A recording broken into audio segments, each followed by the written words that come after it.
I'm from Africa. I'm from Burkina Faso. I moved here in the United States to go to school. Since I'm not from here, I wanted to go for a degree that I could use everywhere in the whole world. And I thought that engineering is something that I could use everywhere. I would like to open up my own business back in Africa using automation in the agricultural field. That's why I'm going for it. Industrial automation teaches us to take off humans' needs and put robots to do the job more efficiency.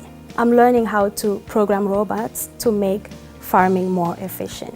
I would say that poverty is really a big issue back in my country.